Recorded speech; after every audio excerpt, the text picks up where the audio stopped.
নমস্কাৰ বন্ধুসকল। ভগৱান শ্ৰীকৃষ্ণই শ্ৰী ভাগৱত গীতাত কৈছে, তুমি মোৰ নাম স্মৰণ কৰি মোক স্মৰণ কৰি নিৰন্তৰ তোমাৰ কৰ্ম কৰি যোৱা। তোমাৰ অধিকাৰ কেৱল তোমাৰ কৰ্মত, তাৰ ফলত নহয়। তোমাক ফল দিয়াৰ দায়িত্ব মোৰ ওপৰত অৰ্পণ কৰা। তোমাৰ দায়িত্ব কেৱল কৰ্মৰ ওপৰত। তুমি নিৰন্তৰ কৰ্ম কৰা আৰু তাৰ ফল দিয়াৰ দায়িত্ব মোৰ ওপৰত এৰি দিয়া। তুমি নিৰন্তৰ মোক স্মৰণ কৰা আৰু তোমাৰ কৰ্মত ধ্যান দিয়া। দেখিবা তুমি তোমাৰ কৰ্মৰ ফল নিজে নিজে পাবলৈ সক্ষম হৈছে। মই লক্ষ্যজ্যোতি আজি আপোনালোকক এনেকুৱা এটা কাহিনী ক'বলৈ ওলাইছোঁ, যিটো কাহিনীৰ জৰিয়তে ইয়াকেই আপোনালোকে গম পাব যে নিৰন্তৰ কৰ্ম কৰি যদি আপুনি প্ৰভুৰ নাম লৈ নিৰন্তৰ কৰ্ম কৰি যায়, তেন্তে আপুনি তাৰ সঠিক ফল পাবলৈ সক্ষম হ'ব। দুজন ভিক্ষাৰী আছিলে। দুইজন ভিক্ষাৰী এটা ডাঙৰ মন্দিৰৰ সন্মুখত চিৰিত বহি দিনৰ ভিক্ষা মাগিছিল আৰু যি পাইছিলে তাৰে তেওঁলোকৰ ঘৰ পৰিয়াল চলাই আছিলে। এজন ভিক্ষাৰীয়ে তেওঁ ভিক্ষা কৰাৰ সময়ত কেৱল প্ৰভুৰ নাম স্মৰণ কৰিছিল আৰু প্ৰতিটো সময়তে প্ৰভুৰ প্ৰশংসা কৰিছিল। তেওঁ প্ৰভুক এইদৰে প্ৰশংসা কৰিছিল, যি দিছা সেয়া কেৱল তুমি দিছা।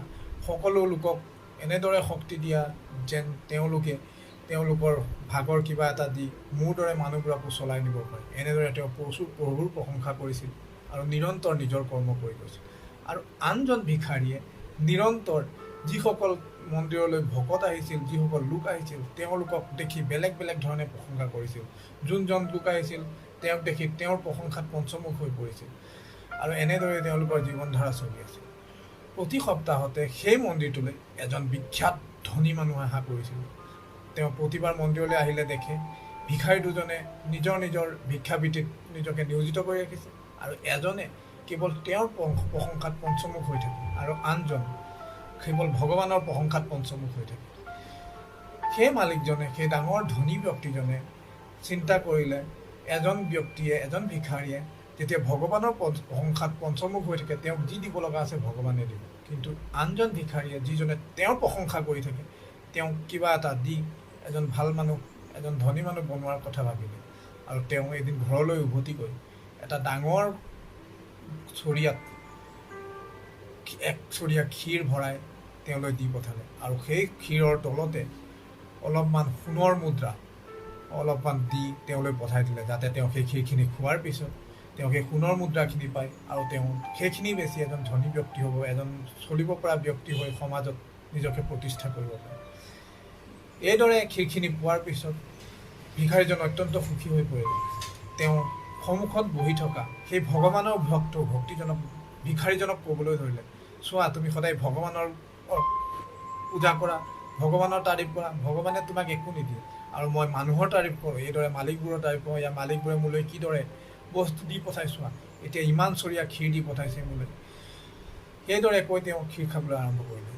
আধাখিনি ক্ষীৰ খোৱাৰ পিছত তেওঁৰ মন ভৰি পৰিল আৰু তেওঁ চিন্তা কৰিলে, মইতো সকলো মানুহৰ পৰা পায়ে যাওঁ, বাচি থকা ক্ষীৰখিনি এই ভিক্ষাৰীজনক দি দিওঁ, মোৰ লগৰ ভিক্ষাৰীজনক, তেওঁ এইখিনি খাই তেওঁ পেট ভৰাওক। এইদৰে ভাবি তেওঁ বাচি থকা ক্ষীৰখিনি তেওঁ সন্মুখত বহি থকা ভিক্ষাৰীজনলৈ আগবঢ়াই দিলে। সেই ভিক্ষাৰীজনে সেই ক্ষীৰখিনি লৈ তেওঁ ঘৰলৈ গুচি গ'ল আৰু তেওঁ পৰিয়ালৰ লগত ভাগ বিতৰণা কৰি খালে আৰু তলত বাচি থকা সোণৰ গোটেই মুদ্ৰাখিনি তেওঁ পাই গ'ল। নেক্সট দিনাৰ পৰা তেওঁ আৰু সেই মন্দিৰলৈ নহা হ'ল, কাৰণ তেওঁ সেই সোণৰ মুদ্ৰাখিনি বিক্ৰী কৰি তেওঁ নিজৰ এটা ধান্দা, এটা কাম আৰম্ভ কৰিবলৈ সক্ষম হ'ল। এনেদৰে কিছুদিন যোৱাৰ পিছত এদিনাখন সেই মালিকজন মন্দিৰ দৰ্শন কৰিবলৈ আকৌ আহিল আৰু আহি তেওঁ ষ্টেপত বহি থকা তেওঁৰ প্ৰশংসাত পঞ্চমুখ হৈ থকা সেই ভিক্ষাৰীজনক দেখা পালে আৰু ভিক্ষাৰীজনক দেখা পাই তেওঁ সুধিলে, তোমালৈ মই একবাটি ক্ষীৰ দি পঠাইছিলোঁ, একচৰীয়া ক্ষীৰ দি পঠাইছিলোঁ, ক্ষীৰখিনি খালা আৰু তুমি আজি এনেকৈ বহি আছা। তেওঁ সেই ভিক্ষাৰীজনে সেই মালিকজনক ক'লে, আপুনি দিয়া ক্ষীৰখিনি ইমানেই বেছি আছিলে, ইমানেই সুন্দৰ আছিলে, মই সেইখিনি খালোঁ, তাৰ আধাখিনি ক্ষীৰ মোৰ সন্মুখত বহি থকা মই ভিক্ষাৰীজনকো দিলোঁ। তেতিয়া মালিকজনে বুজি পালে যে প্ৰভুৱে যাক যি তেওঁৰ কৰ্মফল দিবলৈ সক্ষম হয়, তেওঁ কেতিয়াও তাৰ পৰা বিচলিত কৰিব নোৱাৰে। তেওঁ সেই কৰ্মফল পাবই।